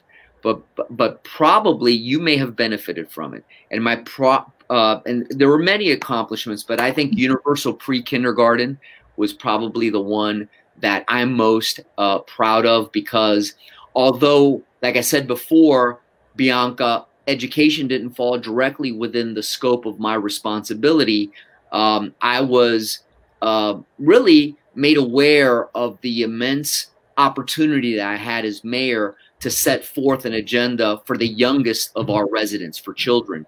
And in 1999, I declared it the Year of the Child. We had a children's summit that was attended by then Governor Bush and you know, school board members. We laid out a very clear agenda, and from that agenda, we did 3 important things. We expanded Kid Care, which was the health care coverage program for needy children. We created the Miami-Dade County Children's Trust, which has been a huge success. And we passed a constitutional amendment that said that every child in the state of Florida would start school, not at the age of 5 in kindergarten, but at the age of 4 in pre-K. So as a result of that, Bianca, 2,026,000 young people in the state of Florida have gone through universal pre-K. They've started their educational career 1 year earlier, and that makes a world of difference. I'm very proud of that accomplishment. My boys were already older, But now as time has passed, to see my 8-year-old daughter, she went through that program, and to see the difference that it makes in a young person's life, in their mind, and in their development, to me, that was probably the most important accomplishment. Mm-hmm. Awesome. I see. I'm getting some private messages over here that the people like Penelas. So, so good signs. We're having a great conversation. We know you have to go in about a minute, but our next candidate is running a little bit late. So I do want to ask you this Sure. other question. You in your last run as mayor, you authored legislation for the creation of the homeless trust. Hopefully we won't see too much of that coming about again now, but obviously with COVID, people not being able to work, pay their rent, etc., it may become an issue even within our community. How successful was your activity here the last time around, and how will you advance this further since the issue is coming back into the forefront? Calibe, that's a great question, because actually I worked on that when I was a commissioner. It was even before I was mayor. And in 1992, we passed landmark legislation in Dade County called the Homeless Trust. And it was a collaboration between the business community, the service provider community, right? Organizations that had been in the business of helping homeless individuals with actual homeless people themselves. And we collaborated together. It became, with a dedicated funding source that became a model for the nation. We had a homeless population at the time documented of over 9,000 people, primarily living in the downtown Miami area. Today, that population is a little over 1,000. So we still have a problem, and the nature of the problem is a little bit different, which goes to your question, how can we change things? I think now, because of affordability issues, that people just can't afford to pay their housing expenses, and the fact that we do have this mental health crisis, I think we need to tinker a little bit with the emphasis and the focus of the Homeless Trust to work more on this mental health crisis that we have and the affordability issue. Before the pandemic, I had an amazing visit to the Penelas house, which you're all familiar with. And I visited their day program, and I was shocked to see all these individuals coming in the morning. They'd come in the morning, and they take a shower, change, have breakfast, and go back out. And I said, what's going on here? And they said, Mayor, these are people that they have jobs, but they sleep in their cars because they can't afford to pay the rent. So they sleep in their cars. They park their car somewhere here close to Penelas. They come in the morning just to freshen up, take a bath, eat breakfast, and go to work. That's the situation we're living in right now because of the affordability issues. Right. Oh, wow. Yeah, we could go on all day, but we do have our next candidate getting set up to come on. I'll ask you a final question. What is the legacy when you finish a second term or another term? What is the legacy that you most want to be remembered for? I hope people remember me as someone who represented everybody. I want to be a mayor for all the people, not just Democrats or Republicans or liberals. And, there's a lot right now, who's more liberal, who's more conservative, who's more Republican or Democrat. I was always a mayor for all the people, and I want to be, again, the mayor for all the people. I want folks to say he was fair. He was honest. He gave us a fair shot. That doesn't mean I'm always going to agree with you. And there's going to be a lot of decisions along the way that people are going to disagree with.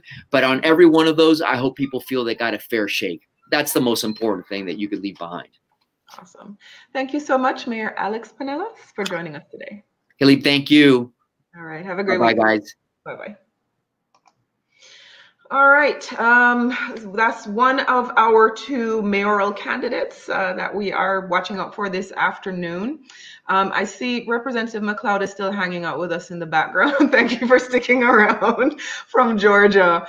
And joining us now, this is going to be with me and Bianca here, is Melba Pearson.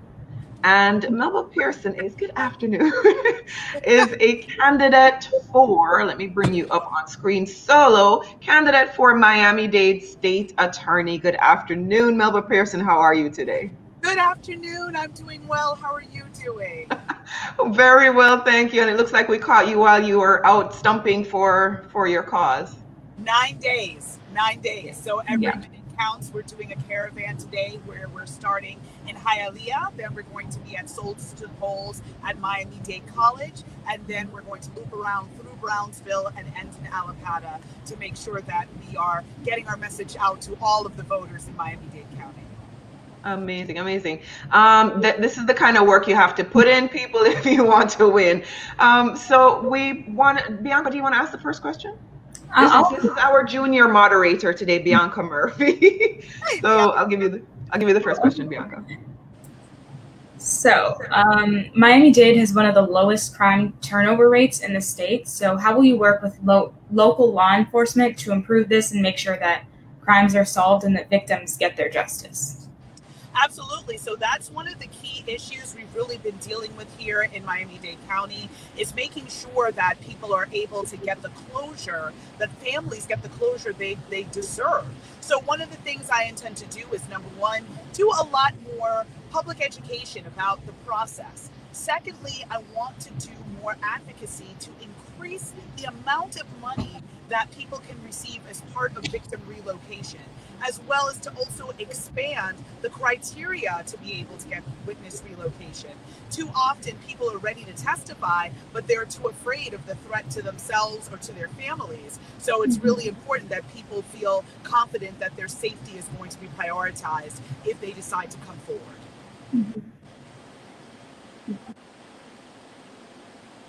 Do you have another one, Bianca? You can ask one if you'd like. Okay. All right. So you have a few things on your website that you talk about. And let's rewind a little bit, because you're going after someone targeted, right? 27 years. Yes. Okay, talk about the fight that we're in, or the fight that you are in, that you would like our Jamaicans.com community to support you in, and why it was important for you to step in and do this as a strong Black woman. Absolutely. So, thank you for acknowledging my Caribbean heritage. I am a daughter of the Caribbean. My father is from Jamaica, from St. Catherine, and my mother was from Trinidad, San Fernando. And it was really important for me to step into this fight because of the fact that, number one, my opponent has been in office for 27 years and has repeatedly failed our community. It is an office I used to work in, but when I got to be able to look at things from that vantage point of not being in the office anymore, really seeing the statistics around how our community has been failed and impacted, when we look at the number of police killings that have gone unanswered in our community, that's not justice. That's not okay. And I was raised to fight injustice, to recognize the sacrifices our foreparents made by marching and literally laying down and dying so we could be in a position to fight this battle. So I'm doing this for the people of Miami-Dade County. I'm doing this because justice needs to be real and equitable and accessible for everyone in this county, not just the few, not the wealthy, not those who have power, but for everyone. Mm-hmm. And on your lovely answer, and on your website, you talk about juvenile justice and ending the school to prison pipeline. I have a new nephew. I have a new niece. I don't particularly like children in general, but now that they're here, I'm just like, how do we, I'm just all about the kids now, and how do we, ensure that this, I never heard of a school to prison pipeline until I moved to the US, and I realized it's a real thing. How do we move beyond that? What is your plan? Yeah, so for me, the biggest plan is to end the use of juvenile direct file. That's a system that's kind of unique to Florida. And what happens is that kids get taken out of the juvenile system and placed into the adult system to face accountability. That's not good for our kids. We all know that the human mind doesn't fully develop until the age of 25. And that is the first step on the school to prison pipeline, right? Being pushed out of school, being pushed into the criminal justice system. And then unfortunately, the kids end up learning bad habits and bad behaviors that carry on and escalate in nature. So it's time to end treating kids like adults and treat kids like kids, because like my father always said, you bend the tree while it's still young. So that's why it's so important for me to end that practice, to make sure our kids get the services they need. Mm-hmm. I think you're completely right. So you used to work with the ACLU a lot, and how do you think that'll impact your work with the state as a state attorney? Yeah, so I think that the fact that I worked at the ACLU definitely gave me a different vantage point. Sorry, I'm just trying to make sure the sound isn't too, I'm trying to balance the sound to make sure we're good.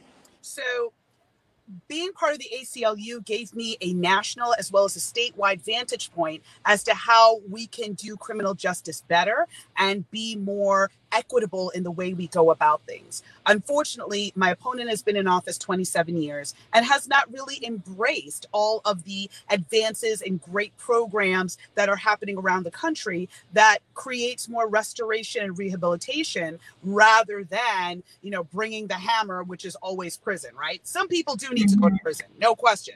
But that is not the case for the vast majority of people. And we end up wasting taxpayer money when we are incarcerating people, when we can be looking for ways to integrate them back into communities and make sure they're not committing new crimes. Because at the end of the day, prevention is always better than cure.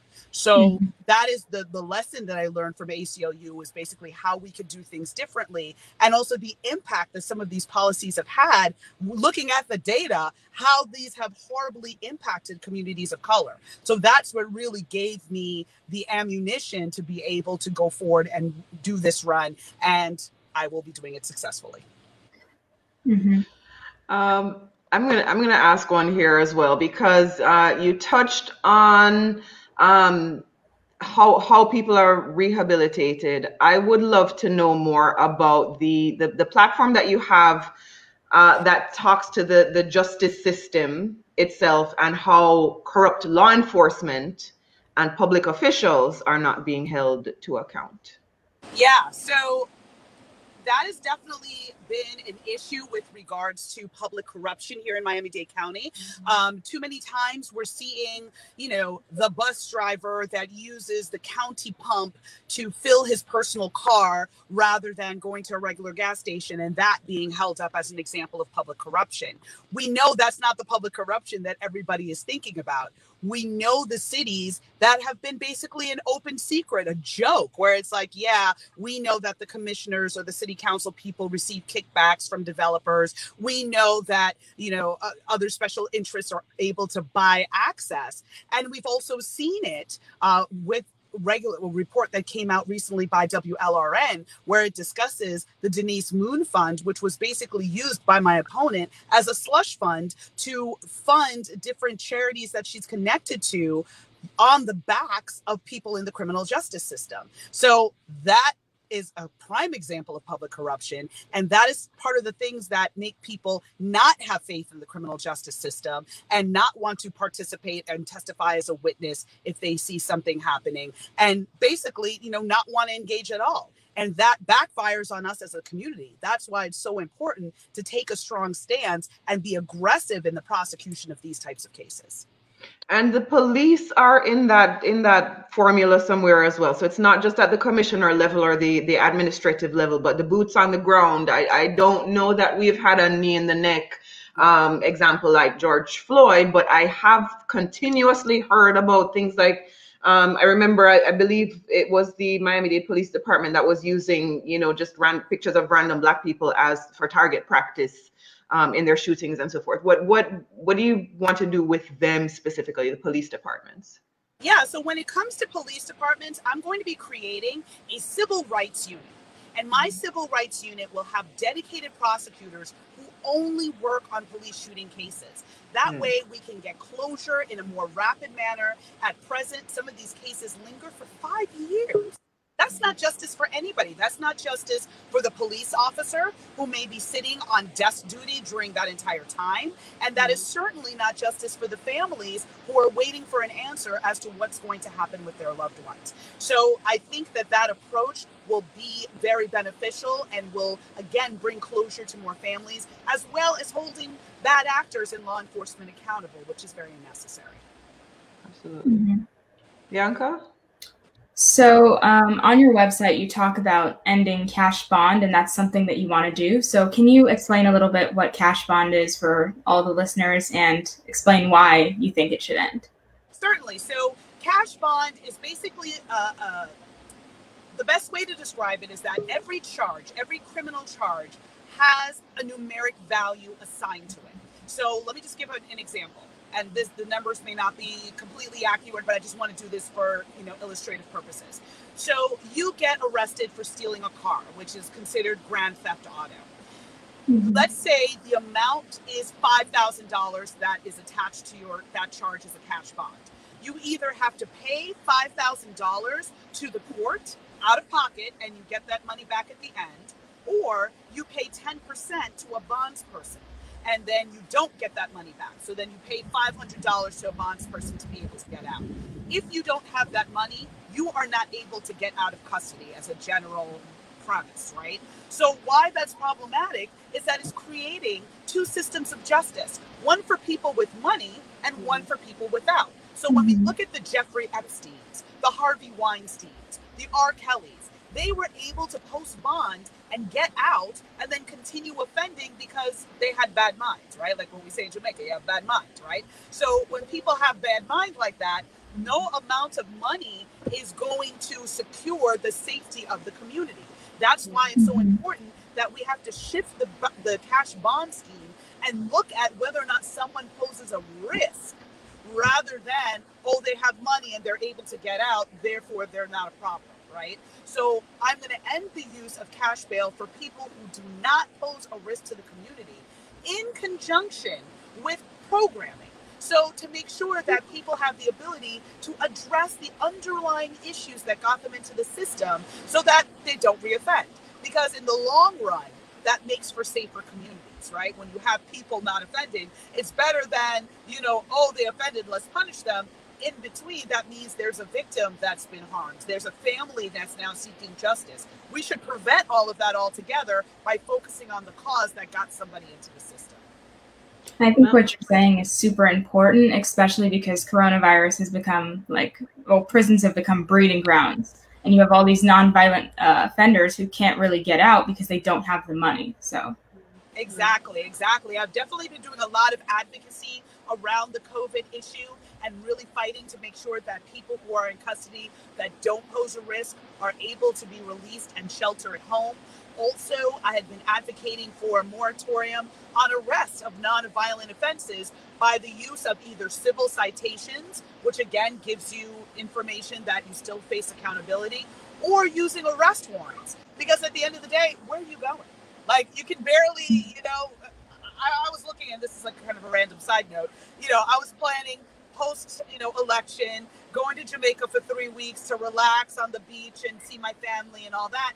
And of course, it's like, sure, you can go to Jamaica, but you're going to quarantine for 2 weeks, right? So, you know, when you think about the global situation about this pandemic, people can't move around the same way we did in the past. So that, I think, plays into that flight risk of whether or not the person's going to come back to answer charges. There's nowhere for you to go.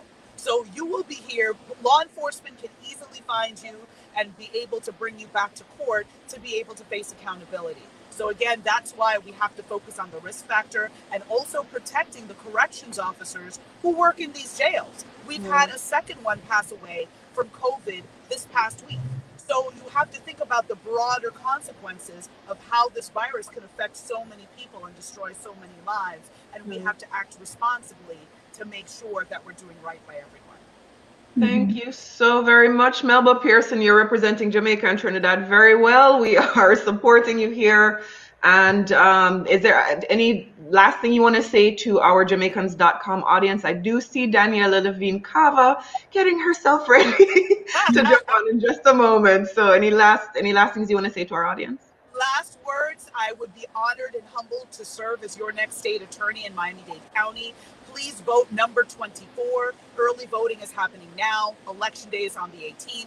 And you can also drop off your vote by mail ballot if you have it at home. You can drop it off at any early voting polling place. So vote for me, Melba Pearson, number 24, to make history as the first Caribbean American state attorney in Florida history, the first African American state attorney in Miami history, and the second African American to serve in this role in Florida history. So let's do it. Let's do it. Thank you so much. Melba Pearson, have an amazing week. Thank you, you too. Bye-bye. All right, here.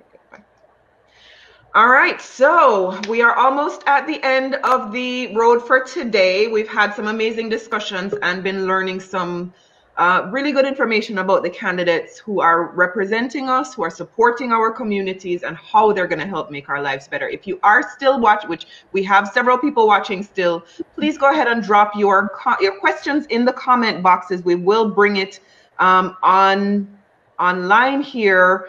Somebody just said, thank you for your service and good luck. And Donovan Schroeder had a question. What would your policy on the treatment of incarcerated prisoners and in the prison jail system be? But yeah, we've just lost the state attorney candidate. So let's hope you have some great questions for Daniella Levine Cava. How are you, Commissioner? Doing very well. It's a wonderful, steamy South Florida Sunday. I'm at an early vote location in North Miami, and I'm excited to be with you on the air. Thank you very much. Thank you for joining us. And I know you were doing some community service just before this, and that your platform is very big on community service and what you've been doing throughout. Can you just introduce yourself to the viewers who have not heard of Daniella Levine Cava? Yes. Well, I'm Daniella, Commissioner Daniella, now we like to say, and I've been 6 years as a county commissioner in South Dade, representing Palmetto Bay, Cutler Bay, Naranja, Princeton, most of Homestead, Redland, the Falls, and parts of Kendall. So before that, I was 40 years of service in Miami-Dade County, first at Legal Services of Greater Miami at Northside Shopping Center, and then Little Havana. I started a nonprofit, originally the Human Services Coalition, now Catalyst Miami. I also was in charge of the foster care system and the Guardian Ad Litem program. I taught at Berry and at Nova and at University of Miami. And now I'm inside. 40 years of advocating for better services, for more opportunity, for equal justice. That's my history. And working now as a county commissioner for 6 years to take it inside, but always with the support of the community. That's how I roll. Inside, outside strategy, that's what I call it. Awesome. And I'm going to give Bianca the next question here. Bianca is our junior moderator and the first daughter of Jamaicans.com. So excellent. So as mayor, with coronavirus, a lot of small businesses have been struggling. A lot of them have had to shut down, reopen, shut down, as there's not really necessarily a plan right now. So how do you intend to protect small businesses who've been negatively impacted by COVID-19? We are a small business economy. 80% of our businesses have 10 or fewer employees, and we know they are reeling. About half have either shut down or substantially rolled back.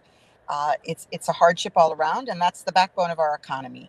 I created in my district a small business accelerator, incubator, a small business academy. It's been very successful. One business from the garage, 2 employees to now 50. And always a focus as well on Black and Brown communities, I have to say. So I plan to replicate that around the whole county. This is something where we can mentor, we do back office, we do marketing help, and then we help them as they grow to move on to some of the other advisory groups, like at FIU, there's a small business center, obviously Beacon Council, there's others, but starting with them as babies and helping them to grow to be successful. We also have created with the Federal CARES Act money a revolving loan fund called RISE, very important, and that's going to continue way past this COVID. So we're going to keep it in the county, and I'm going to be seeking private dollars to match, because access to capital is really the biggest challenge for so many. But really, we also have to reinvent our economy. So I am going to have a chief economic development czar. There has never been one in the county. So this is really a real gap.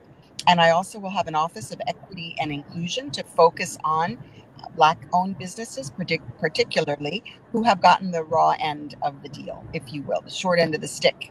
And we know that we can do now race-based strategies. I'm going to roll that out, and we're going to monitor and make sure that we make up for lost time in these struggling communities. But We all have to be part of innovation, reinvention, and we need to train. We need to also work with our career source, and the county will be an active player in helping to retrain for the new jobs. Mm-hmm. So, actually, we are going to have infrastructure projects. Those are critically good jobs, and working with our high school, particularly, and the public schools. I've talked to the superintendent to partner to roll out a career, a job pipeline. And also my former nonprofit has started it's called Children's Savings Accounts. And these are now have been provided to every kindergartner in the city of Miami, where we'll expand it. It's the #1 way to make sure kids stay in school and stay on through post-secondary education, which could be technical as well as college. Mm-hmm. Many community leaders have been, as Black Lives Matter and talks about reallocating police funds and looking at alternatives to policing, many community activists and leaders have talked about reallocating funds within the Miami-Dade police. Would you support this, or are you against this? Yeah, so I want to be very clear. I'm not talking about reallocating police funds, because we do need public safety. We are behind in solving murders and investigating rape cases. Our economic crimes are going up now. This is the period of exploitation, and be careful, everyone, because fraud abounds. So these are things where we do need our police. I actually lobbied for additional police in South Dade, my district. We got 80 additional police officers because our population expanded and we needed to serve. So we do need that. We also need to prevent crime. And that's where social services come in. When you have programming for kids after school, when you can help people who are experiencing domestic violence, when you can work on issues of homelessness, then these are ways that you help people stay away from crime. So I'm a social worker as well as a lawyer. I know all about what it takes to help people to get on their feet. And that is what we'll be doing when I'm mayor. I'll be the social worker in chief, and we will make sure to have robust social services that will help people stay away from being part of a criminal lifestyle. Okay. Now, when I met you initially, it was at a Black-owned Media Alliance meeting. We had a Meet the Candidates session there. And I asked the question, and I'm going to ask it again here on this format. What is your plan to improve the lives of the very diverse immigrant community that exists in Miami-Dade County? A full 25%, I believe, of Miami-Dade County is, Cuban and Haitian and Jamaican and all of these Caribbean specific immigrants. And then, South Florida is an immigrant community. So with the things that are going on with ICE and with, how we're not necessarily benefiting equally with mass market, what are your intentions for us? Well, first, let me say how fortunate we are and how unique to be a community that is dominated by international, cultural, all the things that make us really dynamic. And I think that's really our biggest appeal. Yeah, the beaches are nice too. but truly, and I've spoken to our Convention and Visitors Bureau about this. And of course, they're pushing hard to make sure that we restore our arts and culture. We cannot sacrifice those things. That's, again, people are not looking for a cookie cutter experience, let's say for tourism. They're looking for things that are truly experiences. And we offer so many experiences. And I want to, as mayor, lift that up. It'll be part of the economic development strategy to really visit and experience and taste and celebrate all of our diversity. And with that, that means supporting the small businesses that are the authentic ones that are really part of those communities. So I talked before about my Office of Equity and Inclusion, the kind of mentoring, the kind of incubation assistance, back office functioning, marketing assistance. Yeah, we can't just say good luck. We need to really invest in making sure that these businesses thrive. Our whole economy and our whole beautiful way of life is dependent upon it. And I know that in this pandemic, with businesses suffering, I'm sure that many of these are the businesses that are suffering the most. And so we need to do an inventory. Along with my economic development czar, I'll be calling together the business community, and that includes the business community you're describing, to come together with solutions and ways that we can have the most impact with our dollars. You know, we do have these federal dollars. God willing, they'll continue. And we need to be really strategic to make sure that we don't lose out on this unique opportunity. Yeah, I would love to dig more about the ICE situation and so forth, but I'm going to leave that alone for the moment. No. But let me just say, you know, I was one of 3 who opposed returning to the detainer policy. Here, my volunteers are out holding signs up around my car, waiting for me to go over to the voting place. I was one of the 3, and I was really, really agitated about it because, from my perspective, the detainer policy, holding people in jail so ICE can come and get them for deportation, is illegal, unconstitutional, inhumane, and only creates fear and loathing in our community, which undermines public safety. So I immediately got to work and persuaded the police department to put out a policy that they would not operate as ICE agents. And Miami-Dade County Police do not operate as ICE agents. As Melba was saying earlier, you know, we want to have more civil citations, different things that keep people out of jail. And that was all before COVID. Right now, it's a matter of life or death. So, you know, we want to keep people out of jail. We want to, you know, obviously, if there's a public safety risk, of course, we have to protect the community. But so many people are in jail, many of them for driving with suspended license. Now, why do they have a suspended license? Well, because right now the laws just changed again, making it harder, even for people who are part of the ICE system, to get driver's license renewed. So unfortunately, that's a state policy, but I am going to work with our delegation to turn that around. That doesn't help anybody. We all need to make sure that when people are here, they're able to provide for their basic needs, and they pay taxes too. So, you know, this is how I feel, that we need to really embrace and protect all of our residents, and otherwise they will go underground and crimes will not be solved. People will be victimized without recourse. This is not good for anybody. Agreed. We have only a few minutes left. I do want to get in one of the, you have some highlight points on your website, and the fight against climate change is one of those. So can you talk a little bit about that, please? We are ground zero for climate change. And we have, by the way, it's not just climate change like someplace else where, you know, obviously you heat up and there's more extreme storms and so on. But our very future, our very survival is dependent upon our fresh water supply.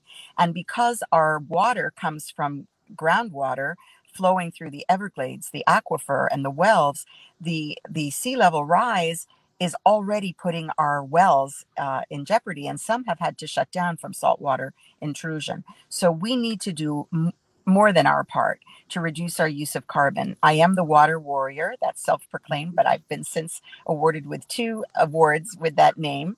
And I have been fighting to reduce our carbon, go solar, and our county infrastructure, go electric, and also to fight for Everglades restoration, to push back the fresh water, to keep the salt water away, and to prevent pollution. We have our bays dying because of nutrient overload. That's fertilizers and septic that are flushing down our canals into our bay. All of this puts our future in peril, and nobody is paying attention to this on the county commission except for me in any serious way. And as mayor, all the departments that handle this will report directly to me so that we can really get a handle on it. No time to waste. Bianca, I'm going to give you the last question. So, crime has been a big talk of discussion during this with Miami-Dade candidates because gun violence is a big problem in that community. So how would you work to bridge the gap between police and the people and help these victims get their justice and help end gun violence? Yeah. So I've been telling everybody the reason we need an independent civilian panel is because there are communities that do not trust the police. That is no good for anybody. Not good for the police because they can't solve crimes. Not good for the community for the same reason. And so there's a reason people don't trust police, right? I mean, we have a history of subjugation of Black people by police, but police are not the only racists in our society. We live in times that unfortunately still have very strong racist tendencies. So we have to tackle this head on. We need to do the anti-bias training, not just for the police, but across the county government. I will take charge of that. We need to have this Office of Equity and Inclusion to forcefully monitor and make sure that the opportunities and benefits flow to all parts of our county, as well as, our personnel processes at the county are decentralized. And that worries me. So each department is really given a lot of latitude if they choose to run their own personnel department. But we have to have standards. We have to have training. We have to have goals that are universal, that set the county apart. I was able to require all contracts with the county to pledge pay equity for women. That was part of my legislation on ending discrimination against women. And I want to do the same on racial issues as well. We should have no tolerance, zero tolerance for discrimination, anybody that touches county government in any way. Mm-hmm. Thank you so much. Your campaign staff is telling us that you have another event, so we need to wrap it up. Here we are. It's 2:05 anyway. So well, if I could just say Daniella.vote. That's my website, Daniella.vote. And by the way, happy Jamaican Independence Day 2 days ago. So much to celebrate our beautiful Caribbean community as well here in South Florida. I salute you. Thank you so much. Thank you, and have a wonderful weekend. Good luck. Thank you. All right, Bianca, any final words to our Jamaicans.com audience before we go? Thank you for listening. You did a great job for everyone today, and thank you, Bianca.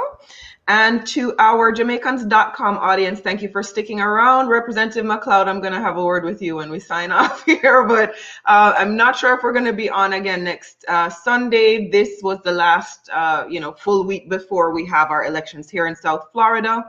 But again, thank you for watching. Stay engaged, get involved.